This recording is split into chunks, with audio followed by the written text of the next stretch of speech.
गावाची परिस्थिती काय सांगायची तुम्हाला? किती दिवस झाले पाणी नाही. आमचा एवढा नातुंड परतुंड झाले तरी आम्हाला पाण्याची सोय नाही या गावाची. हा, कसं करावं या पाण्याने मरायची बारी आली, दुखणं यायची बारी झाली.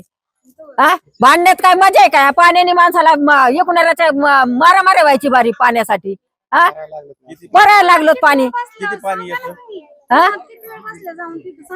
गावात जाऊन मी काल बडबड केली मरणाची. ही पाण्यासाठी मरणाची. रोज तुम्हाला पाणी मिळतं का? मिळतं का? किती मिळतं?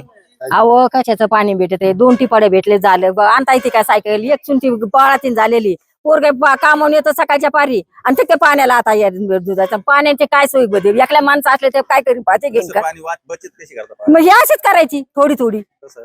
वापर करायचा. धुण्याचं पाणी राहिलं सारवाय ठेवा, धुण्याचं पाणी राहिलं गुराला पाणी पाजा. हे टाइम आल्यावर मग कसं व्हायचं? गावात शक्यतो पाणी प्यायला नाहीच आहे. सगळं वाड्या वस्त्यावरून लांबून लांबून आणावं लागतंय आणि त्या हिशोबाने पाण्याला कमी की 2 अडीच 3 घंटे जातात पाणी आणण्यासाठी. तिथून पुढं कामाचे खाडे तोडे आहेत काही वेळेस. बरं इथून नगर या मंडळीला कामावं लागतं आम्हाला त्या हिशोबाने. आणि बरेचसे बाहेर सगळं महिला वर्ग सगळं कामाला जाणार आहे आणि पाणी नाही भेटलं तर मग घरीच बसावं लागतं बिगर. शासनाने आमच्या पाण्याची व्यवस्था करायला पाहिजे काहीतरी.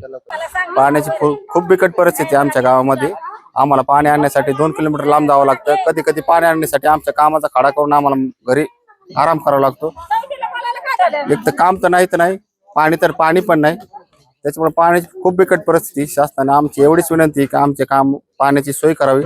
लवकर टँकर चालू करावा किंवा जलजीवन काय मिशन ती योजना होती ती शासनाची, त्यांनी ती योजना लवकरात लवकर चालू करावी. आपण 2 महिन्यापासून गावात पाणी सोडतो. 8 दिवसापूर्वी ती देखील पाणी संपलं.